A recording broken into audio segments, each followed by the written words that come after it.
Shalom Jemaat Tuhan yang terkasih, mari kita refleksi diri bersama Tuhan.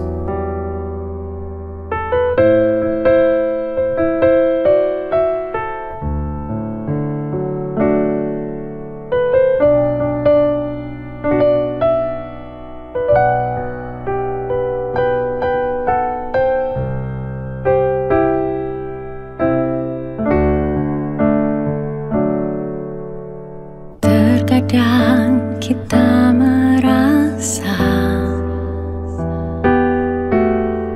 tak ada jalan terbuka, tak ada lagi waktu, terlambat sudah.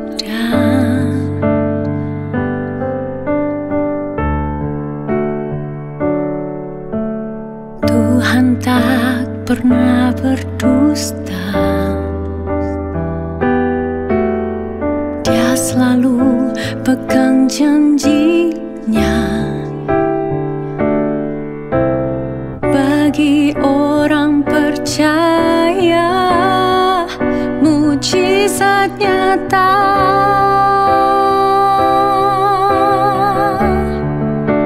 Dia mengerti, Dia peduli persoalan yang sedang terjadi.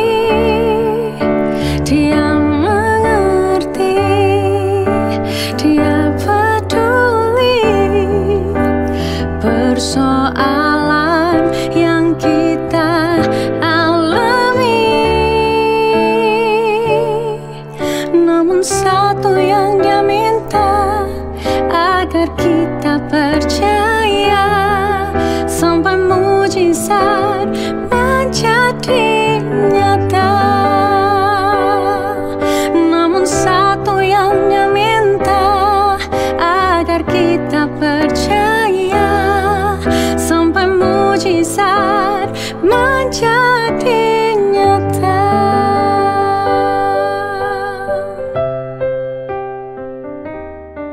Firman Tuhan pada malam hari ini terambil dari Mazmur 55 ayat 6-8. Aku dirundung takut dan gentar, perasaan seram meliputi aku. Pikirku, sekiranya aku diberi sayap seperti merpati, aku akan terbang dan mencari tempat yang tenang. Bahkan aku akan lari jauh-jauh dan bermalam di padang gurun. Apa yang muncul di benak saudara saat membaca ayat hari ini? Bagi sebagian dari kita, mungkin kata-kata pemazmur itu terasa sangat dekat, seperti mewakili jeritan hati kita sendiri. Mungkin kita sedang lelah, letih oleh beratnya kehidupan. Rasanya ingin berhenti, ingin lari, ingin menyerah saja. Dan di tengah situasi seperti ini, kabar baiknya adalah kita tidak sendiri. Alkitab dipenuhi dengan suara-suara yang mengeluh, menangis, bahkan menggugat. Bukan hanya di kitab Mazmur, tapi juga dalam Ratapan, Ayub, Habakuk, dan tulisan para nabi lainnya. Bahkan Tuhan Yesus sendiri, anak Allah yang suci, tidak menahan air matanya. Ia menangis, ia merasakan duka, ia mengalami pergumulan. Artinya, ratapan bukan tanda iman yang lemah, justru sebaliknya, itu adalah bagian dari iman yang jujur, iman yang cukup berani untuk datang kepada Tuhan tanpa menyembunyikan perasaan. Sayangnya, kita lebih sering diajari untuk cepat-cepat move on atau mendengar kata-kata klise seperti Tuhan pasti punya rencana, tanpa ruang untuk benar-benar merasakan kesedihan. Padahal firman Tuhan justru mengundang kita untuk datang kepadanya apa adanya, dengan segala rasa yang ada di hati. Takut, kecewa, marah, bingung, bahkan putus asa. Kita boleh mencurahkan isi hati kita seperti anak kecil yang jujur di hadapan orang tuanya, tanpa harus menyaring atau menyensor emosi kita. Sebab Tuhan bukan hanya mendengar, Ia pun memahami. Dan lebih dari itu, Ia pernah merasakannya. Yesus bukan Allah yang jauh dari penderitaan. Ia mengenal ratapan. Ia tahu rasanya ditinggalkan. Ia tahu air mata yang jatuh diam-diam. Maka dalam tangis kita hari ini, kita tidak pernah benar-benar sendiri. Malam ini sebelum tidur, mari ambil waktu sejenak. Duduk diam, tarik nafas panjang, dan katakan pada Tuhan segala yang mengganjal. Curahkan semua tanpa ragu, tanpa malu. Sebab Ia adalah Bapa yang setia, yang membuka tangannya, siap merengkuh kita persis dalam keadaan kita sekarang. Bapa di surga, hari ini kami datang dengan seluruh perasaan yang kami miliki. Dalam menghadapi tantangan hidup, ada kalanya kami bingung, kami takut, bahkan kadang juga bertanya-tanya, kenapa harus seperti ini? Kenapa ini semua terjadi?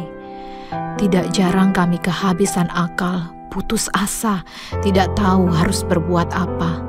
Segalanya terasa begitu rumit dan jalan keluar seolah tertutup. Yang bisa kami lakukan hanya datang, berlutut dan berseru kepadamu. Tuhan, kami bersyukur memiliki Allah seperti Engkau yang dekat, tidak asing dengan penderitaan. Karena itu kami percaya hanya Engkau yang paling mengerti kami dan memegang seluruh kehidupan kami. Seluruh diri, seluruh hidup, serta istirahat malam hari ini kami serahkan ke dalam tangan-Mu. Dalam nama Yesus Kristus kami berdoa dan mengucap syukur. Amin. Dia mengerti, Dia peduli persoalan yang kita alami. Namun satu yang Dia minta, agar kita percaya sampai mujizat menjadi nyata. Namun satu yang Dia minta, agar kita percaya sampai mujizat menjadi nyata. Selamat malam, selamat beristirahat. Tuhan Yesus memberkati.